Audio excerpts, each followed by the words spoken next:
Sahabat Shalom. Salam di dalam damai sejahtera Tuhan Yesus Kristus. Selamat kita bertemu kembali di dalam kebenaran Injil, ajaran Injil sepenuh dari Tuhan Yesus Kristus di dalam ibadah Sabat kita. Di pagi hari ini, minggu ketiga, bulan yang ketujuh.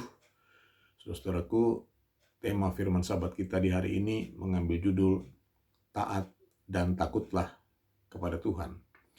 Taat dan takutlah kepada Tuhan. Saudaraku, mengapa saya katakan demikian? Karena tentang taat kepada Tuhan telah kita bahas di pertemuan-pertemuan kita yang lalu, yaitu bagaimana Abraham itu taat luar biasa sehingga rela mengorbankan Ishak, ahli waris satu-satunya, yang kemudian digenapi dengan pengorbanan Tuhan Yesus Kristus di kayu salib. Saudaraku, satu pengorbanan yang memiliki tingkat penderitaan yang tiada taranya. Tiada taranya, saudara-saudaraku, sehingga menjadi pelajaran bagi kita. Menjadi peringatan bagi kita tentang ketaatan yang tidak boleh dianggap remeh. Jangan main-main dengan ketaatanmu, sebab itu mahal sekali harganya. Tiada taranya. Demikian pula dengan upahnya, saudara-saudaraku, upah ketaatan itu adalah kasih Allah yang disertai dengan berkat-berkat surgawi. Kitab Kejadian mengatakan, menulis Allah membuat Abraham menjadi sangat kaya. Dalam bahasa Inggrisnya adalah very rich, saudara-saudaraku. Itulah yang dikatakan oleh seorang penginjil sekaligus gembala sidang yang terkenal di dunia, Kenneth Copeland. Dalam khotbahnya dia mengatakan, Abraham is very rich and I am very interesting about it. Abraham itu sangat kaya dan saya sangat tertarik tentang perkara itu. Dan benar, saudara-saudaraku, Kenneth Copeland adalah terkenal di dunia bukan hanya karena dia memiliki lebih dari satu pesawat pribadi, ya, jet pribadi atau private jets, tetapi lebih dari itu, dia dikenal sebagai hamba Tuhan, satu-satunya yang memiliki airport atau bandar udara pribadi yang bernama Kenneth Copeland Airport di Fort Worth, Texas, Amerika Serikat. Saudara-saudaraku, bandara yang lokasinya berdekatan dengan gerejanya atau ministrinya itu dibelinya pada tahun 80-an, saudaraku, dari Korps Marinir Amerika Serikat. Namun, apakah ia selaku hamba Tuhan tetap taat sampai hari ini? Apakah ia selaku hamba Tuhan tetap takut akan Tuhan sampai hari ini? Buktinya, saudara-saudaraku, dapat kita lihat di media sosial. Khususnya di dalam kanal YouTube, saudara-saudaraku, Kenneth Copeland adalah salah satu dari sekian banyak penginjil dari golongan penginjil kemakmuran atau prosperity gospel. Nah, saudara-saudaraku, bersama dengan rekan-rekannya, mereka sekarang ini viral dicap sebagai nabi-nabi palsu. Ya, kita tahu karena Copeland itu, kalau saudara ikuti itu, dia 3 serangkai. Di situ ada Jesse Duplantis, di situ ada Jerry LaSalle, juga ada teman mereka, Seth Dollar, di situ juga ada T.D. Jakes, Benny Hinn, ya, Paula White, Josh Mayer, dan banyak lagi seperti yang telah kita bahas di dalam ibadah tengah minggu. Nama-nama mereka masih saya ingat karena dahulu, saudaraku, di tahun 90-an, saya suka mendengarkan ajaran mereka yang mereka sampaikan, saudaraku, karena benar-benar solid dan militan, saudaraku. Namun sekarang mereka semua dicap sebagai nabi-nabi palsu. Jelas di sini ada pergeseran rohani, saudaraku. Kalau yang dulunya firman yang mereka sampaikan itu mengupas, membuka rahasia Injil, sekarang telah menjadi ajaran sesat karena saudara-saudaraku melenceng dari Alkitab, di luar Alkitab, sehingga publik menyindir mereka itu membuat Alkitab baru. They become the scriptures writers. Inilah bukti dari tidak adanya lagi ketaatan. Mereka seolah mau menjadi Allah, mengajar firman-Nya sendiri atau pikiran atau ajarannya sendiri. Saudara-saudaraku, mereka mau menjadi sama seperti Allah, sehingga otomatis sifat takut akan Allah itu tidak ada lagi pada diri mereka. Apa yang akan terjadi, saudara-saudaraku? Tuhan Yesus sudah mengangkat berkat surgawi dari mereka. Itulah hikmat dan urapan dari surga. Dan saudara-saudaraku, apabila mereka tidak bertobat, mereka pasti hancur dan senasib dengan nabi-nabi palsu yang sudah mendahului mereka.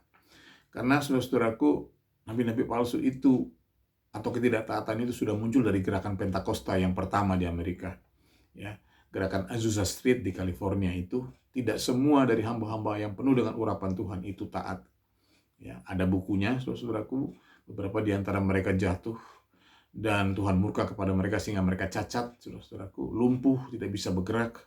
Dan di dalam tangis mereka mengaku bahwa mereka sudah mencuri kemuliaan Allah. Inilah saudara-saudaraku yang akan kita renungkan di hari ini.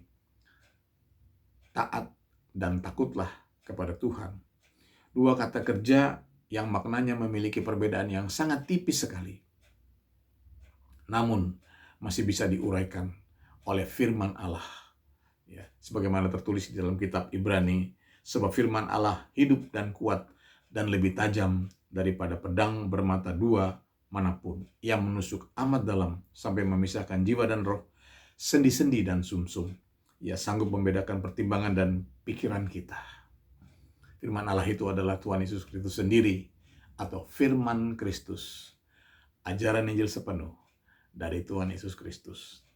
Untuk itu mari kita periksa ayat-ayatnya, mari kita buka Alkitab kita untuk membaca Filipi 2. Filipi 2 ayat 12 dan 13. Hai saudara-saudaraku yang kekasih, kamu senantiasa taat, karena itu tetaplah kerjakan keselamatanmu dengan takut dan gentar. Bukan saja seperti waktu aku masih hadir, tetapi terlebih pula sekarang waktu aku tidak hadir. Karena Allah lah yang mengerjakan di dalam kamu, baik kemauan maupun pekerjaan, menurut kerelaannya. Amin. Saudaraku, inilah firman Roh Kudus yang menjadi landasan dari tema kita di hari ini, taat dan takutlah kepada Tuhan. Dua perkara yang wajib kita miliki dan wajib kita lakukan, saudaraku, guna penggenapan rancangan kasih karunia Allah. Sekali lagi, taat dan takut akan Tuhan itu, saudara-saudaraku, wajib kita miliki dan wajib kita lakukan guna penggenapan rancangan kasih karunia Allah yang sempurna. Bagaimana tertulis dalam ayat 13, kita periksa kembali ayat 13. Karena Allah lah yang mengerjakan di dalam kamu baik kemauan maupun pekerjaan menurut kerelaannya. Amin. Yang tertulis dalam ayat ini menyatakan bahwa rancangan dan kehendak Allah itu dikerjakan Allah di dalam setiap umatnya yang taat kepadanya, saudaraku, ya, sesuai dengan kerelaannya. Apa maksudnya sesuai dengan kerelaannya? Itu berbicara tentang rancangan kasih karunia Allah. Ya. Maka ketika kasih karunia Allah itu bekerja, saudaraku, Allah turut bekerja, ya, karena untuk setiap orang yang mengasihinya itu, saudaraku, ketika kasih karunia Allah itu bekerja membentuk dan memproses umatnya, saudaraku. Bentuknya seperti apa? Bentuknya adalah kuasa Allah. Pekerjaan Allah yang bekerja untuk membentuk kita menjadi manusia baru, menjadi anak-anak Allah. Nah, bagaimana caranya supaya kuasa Allah atau pekerjaan Allah itu optimal dalam kehidupan kita? Saudaraku, itu bergantung kepada dua perkara tadi. Pertama, taat. Dan kedua, takut akan Tuhan. Seperti tertulis dalam ayat 12, saudaraku. Ayat 12, kita baca kembali. Hai saudara-saudaraku yang kekasih, kamu senantiasa taat. Karena itu tetaplah kerjakan keselamatanmu dengan takut dan gentar. Bukan saja seperti waktu aku masih hadir, tetapi terlebih pula sekarang waktu aku tidak hadir. Amin. Maksud daripada ayat ini, saudara-saudaraku, adalah jika kita mau memulai ketaatan kita, saudara-saudaraku, maka saudaraku, kita akan merasakan kasih Allah bekerja dalam kehidupan kita. Penyertaan Allah ada pada kita sebagaimana kita telah pelajari dahulu, saudaraku, bahwa kasih Allah itu berpasangan dengan ketaatan umatnya. Di mana ada umat yang taat, di situ kasih Allah mendampingi, ya, beserta dengan dia, saudaraku. Ya, itulah yang dimaksud dengan Allah turut bekerja, ya, di dalam kehidupan orang-orang yang mengasihi dia. Nah, saudara-saudaraku, demikian pula pada saat kita taat, kita rasakan berkat-berkat Allah mengalir dalam kehidupan kita. Nah, kalau kita sudah merasakan hal itu, saudara, sudah mengalami hal itu, ayat 12 ini mengatakan, tetaplah kerjakan keselamatanmu. Tetaplah hidup di dalam kasih karunia Allah itu. Keselamatan adalah kasih karunia, saudaraku, sampai kepada keselamatan yang sempurna. Tetaplah tinggal di dalam rancangan kasih karunia Allah itu, saudaraku. Bagaimana caranya? Dengan hidup takut akan Tuhan. Di sini menjadi jelas, saudaraku, apa gunanya, apa fungsinya dari takut akan Tuhan. Takut akan Tuhan itulah yang membuat kita tetap berada di dalam kasih karunia Allah. Takut akan Tuhan itulah yang membuat pekerjaan atau karya Allah, kasih karunia Allah, itu tidak beralih dari kehidupan kita. Takut akan Tuhan itu juga yang membuat, saudara-saudaraku, berkat-berkat surgawi, ya, tidak meninggalkan kita. Nah, saudara-saudaraku, mengapa demikian, saudara-saudaraku? Karena ketika kasih karunia Allah berproses dalam kehidupan umat yang taat, saudaraku, godaan akan ketaatan itu bisa sewaktu-waktu terjadi. Terlebih kita sebagai manusia ini terdiri dari darah dan daging yang tidak terluput dari kelemahan, kekurangan, bahkan dosa, saudara-saudaraku, ya, kesalahan. Nah, saudara-saudaraku yang berbahagia di dalam Injil sepenuh, saudara-saudaraku, kelemahan-kelemahan itu yang lahir atau datang dari emosi dan hawa nafsu, saudaraku. Sehingga untuk sampai kepada ketaatan yang sempurna atau ketaatan yang utuh itu memerlukan waktu, saudaraku. Memerlukan proses, ya. Jatuh, bangun, ya. Jatuh, bangun lagi, bangkit lagi. Namun bagaimana caranya, saudara-saudaraku, agar kita tetap ada di dalam kasih karunia Allah itu? Bagaimana caranya agar kasih karunia Allah itu tidak pergi dari kita, saudara-saudaraku? Hiduplah selalu di dalam takut akan Tuhan. Itulah yang Raja Daud katakan, meskipun jatuh, tidak sampai tergeletak sebab tangan Tuhan akan menopang tangannya. Haleluya. Saudara-saudaraku, contoh yang pertama di dalam takut dan taat kepada Tuhan adalah peristiwa Nabi Musa. Nabi Musa yang tidak diizinkan Allah untuk menyeberang sungai Yordan dan masuk ke tanah perjanjian. Mengapa demikian, saudara-saudaraku? Karena Musa tidak taat. Di dalam emosinya yang meluap-luap dan akhirnya meledak, saudara-saudaraku, Nabi Musa melanggar perintah Tuhan. Dan dengan terang-terangan disaksikan oleh bangsa Israel, saudara-saudaraku, melanggar perintah Allah dan menentang Allah secara terang-terangan. Ia tidak taat. Dan saudara-saudaraku, sayangnya pada saat itu sifat takut akan Tuhan itu telah hilang daripadanya. Nah, saudara-saudaraku, kalau peristiwa ini terjadi pada diri kita, ya, ketika begitu banyak tekanan sehingga emosi dalam diri kita itu sudah meluap-luap, adakah obat, ya, untuk mencegah murka Tuhan turun kepada kita, saudara-saudaraku? Ada, yaitu takut akan Tuhan. Sebelum emosi itu meledak dan menimbulkan kekacauan, saudara-saudaraku, jiwa dan roh kita harus berfungsi untuk mengingatkan diri kita bahwa kita harus menjadi umat yang selalu takut akan Tuhan.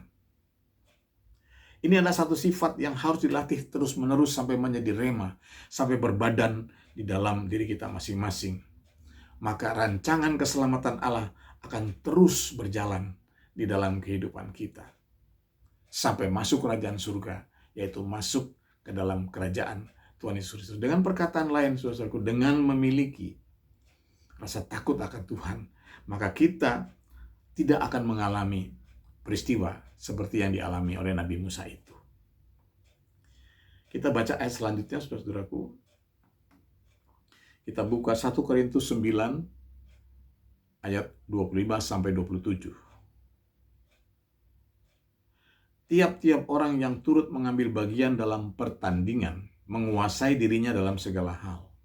Mereka berbuat demikian untuk memperoleh sesuatu mahkota yang fana, tetapi kita untuk memperoleh suatu mahkota yang abadi.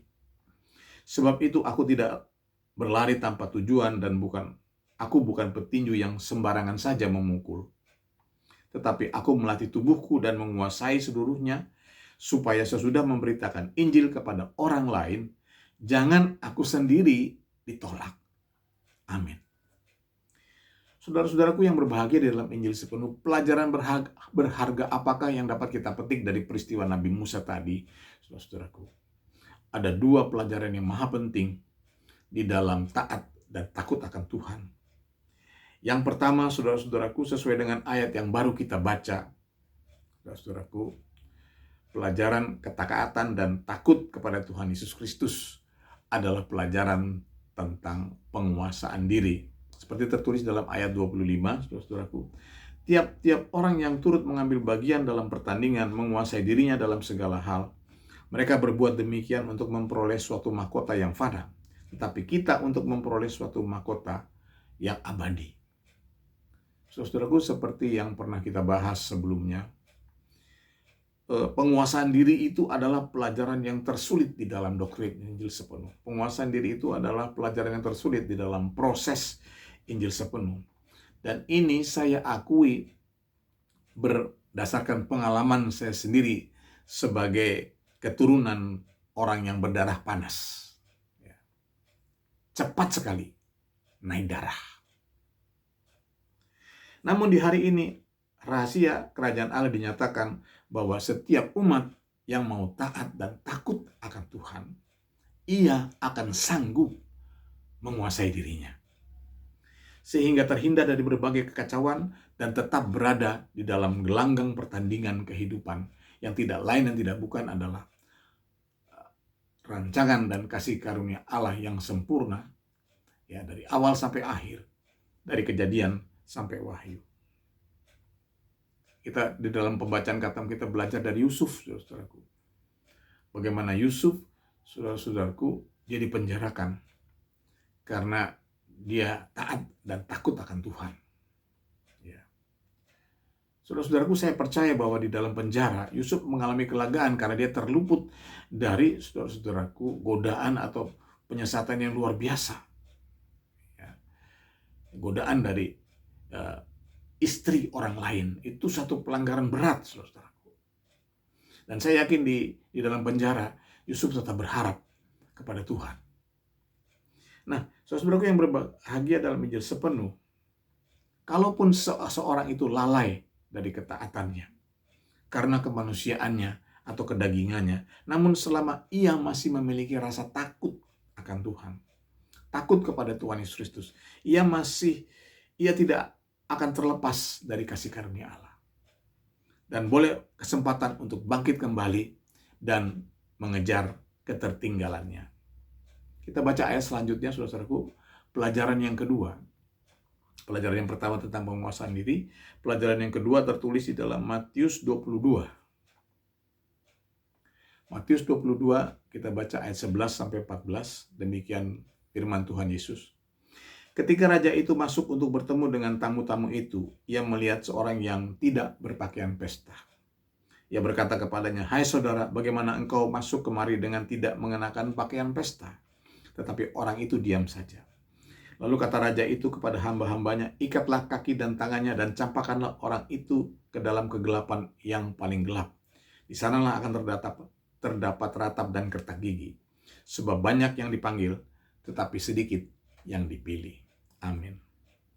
Pelajaran penting kedua dari taat dan takut akan Tuhan adalah pelajaran tentang pakaian pesta. Saudara-saudaraku yang berbahagia, di dalam ajaran Injil sepenuh, orang yang ditolak atau diusir dari perjamuan pesta anak domba itu adalah ibarat peristiwa umat Israel yang dilarang untuk masuk tanah perjanjian, atau peristiwa Nabi Musa yang dilarang Allah untuk memasuki tanah perjanjian karena tidak memakai pakaian pesta.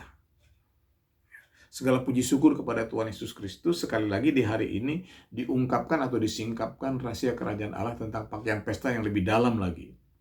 Pakaian pesta itu berbicara tentang kebenaran, ya, perbuatan yang benar dari orang-orang kudus, ya. Kebenaran yang bukan hanya teori, tetapi perbuatan yang benar dari orang-orang kudus, saudara-saudaraku. Dan tentang kebenaran ini, saudara-saudaraku, rahasia kebenaran itu di hari ini dinyatakan bahwa kebenaran itu tidak semata terdiri dari ketaatan saja, tetapi juga harus dilengkapi dengan sifat atau rasa takut akan Tuhan. Supaya ketika kita lemah, saudara-saudaraku, dan lalai dalam menuruti firman Allah, taat itu menuruti firman Allah, kita tidak ditolak dalam kerajaan Allah. Karena memiliki obat penawarnya, takut akan Tuhan. Seperti contoh yang kedua, saudara-saudaraku, contoh yang kedua ini yaitu dari peristiwa Raja Daud, sang pemazmur, Tuhan gembalaku yang baik. Alkitab mencatat paling tidak ada 2 kelalaian, ya, atau 2 perbuatan Daud yang berakibat fatal. Sesuai dengan urutannya, yang pertama adalah ketika Raja Daud mengambil Batseba, istri Uria, yang merebut Batseba, istri Uria, dengan siasat pembunuhan. Dan yang kedua adalah ketika Raja Daud memerintahkan Yoab, panglimanya, dan seluruh tentara Israel untuk menghitung rakyat Israel. Raja Daud kepengin tahu berapa rakyat Israel sekarang. Itu tidak berkenan kepada Allah. Itu dilarang oleh Allah. Nah, saudara-saudaraku, namun kalau kita simak dengan teliti, ya, riwayat Daud di dalam Alkitab, kasih karunia Allah tidak pernah beralih dari Raja Daud. Seperti halnya kasih karunia Allah beralih dari Raja Saul. Mengapa demikian? Bukankah keduanya itu sama-sama lalai dalam ketaatan, saudaraku? Bedanya adalah Daud senantiasa memiliki rasa takut akan Allah. Saudaraku, ia menyesal dan merendahkan dirinya dengan sangat di hadapan Nabi Nathan dan di hadapan orang-orang Israel. Kita baca ayat yang terakhir, saudaraku. 2 Petrus 1 ayat 5-13, kita baca kembali, saudara. Justru karena itu kamu harus dengan sungguh-sungguh berusaha untuk menambahkan kepada imanmu kebajikan, dan kepada kebajikan pengetahuan, dan kepada pengetahuan penguasaan diri, dan kepada penguasaan diri ketekunan, dan kepada ketekunan kesalehan, dan kepada kesalehan kasih akan saudara-saudara, dan kepada kasih akan saudara-saudaraku, kasih akan semua orang. Sebab apabila semuanya itu ada padamu dengan berlimpah-limpah, kamu akan dibuatnya menjadi giat dan berhasil dalam pengenalanmu akan Yesus Kristus, Tuhan kita.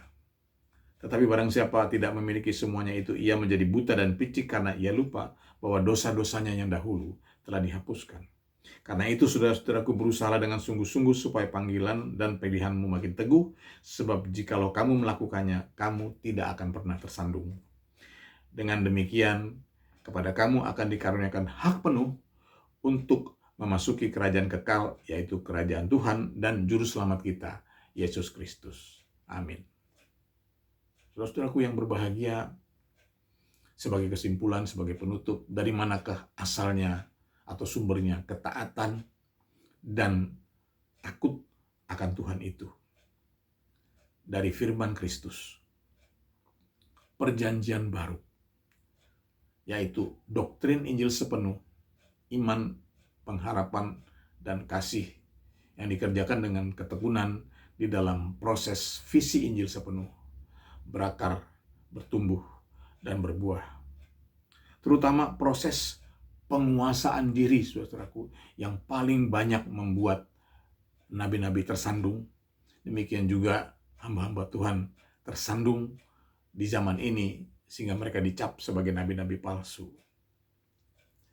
Saudara-saudaraku, namun itu masih bisa diatasi apabila rasa takut akan Tuhan Yesus telah berbadan atau menjadi rema dalam diri kita. Rasa takut akan Tuhan Yesus Kristus itu telah menjadi permanen di dalam diri kita. Itu akan mencegah umat dari kejatuhan yang bersifat fatal. Jadi, saudara-saudaraku, seperti yang telah kita bahas sebelumnya, ketaatan itu mendatangkan kasih Allah yang penuh berkat, yaitu suasana atau tingkatan di bumi seperti di surga. Dan takut akan Tuhan, itu akan mencegah kita dari buta dan picik.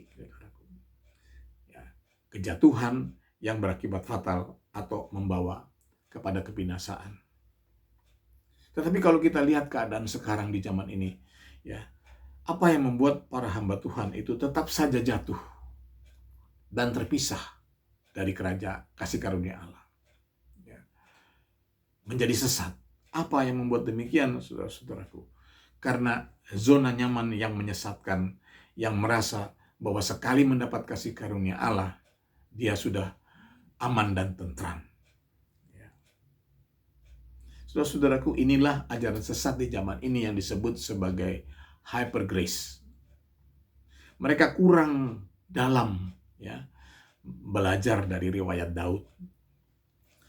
Saudara-saudaraku, secara logika hal seperti itu memang tidak mungkin terjadi. Bagaimana seorang hamba Tuhan yang telah berada di ruang kasih, ya, yang diurapi dan diberkati, bisa jatuh di dalam buta dan picik. Itu kalau kita pakai logika. Namun sama seperti jawaban yang kita dapatkan dari ibadah tengah minggu, demikianlah jawaban di hari ini. Itu mungkin saja terjadi. Bahkan itulah sekarang yang sedang marak terjadi. Bukan hanya di luar negeri, tapi di Indonesia pun telah bermunculan nabi-nabi palsu. Oleh karena itu waspadalah. Karena ketika hidup kita sudah ada di ruang kasih, kita hidup di bumi seperti di surga. Sesungguhnya di saat itulah iblis sendiri akan datang mencobai seperti peristiwa di Taman Firdaus. Jadi ketika hidup kita itu, ya, oleh karena ketaatan, oleh karena kasih Allah yang tercurah, adalah hidup di dunia seperti di Firdaus, waspadalah, sebab peristiwa Firdaus akan terulang kembali. Peristiwa manusia jatuh ke dalam dosa akan berulang kembali. The affair of Eden all over again. Iblis ular naga itu akan datang dengan penyesatannya. Di satu sisi, ia akan membuat kita lupa akan dosa. Dan di sisi lain, ia akan berbisik dan berkata, kamu akan menjadi sama seperti Allah. Inilah yang marak terjadi di zaman ini, saudara-saudaraku.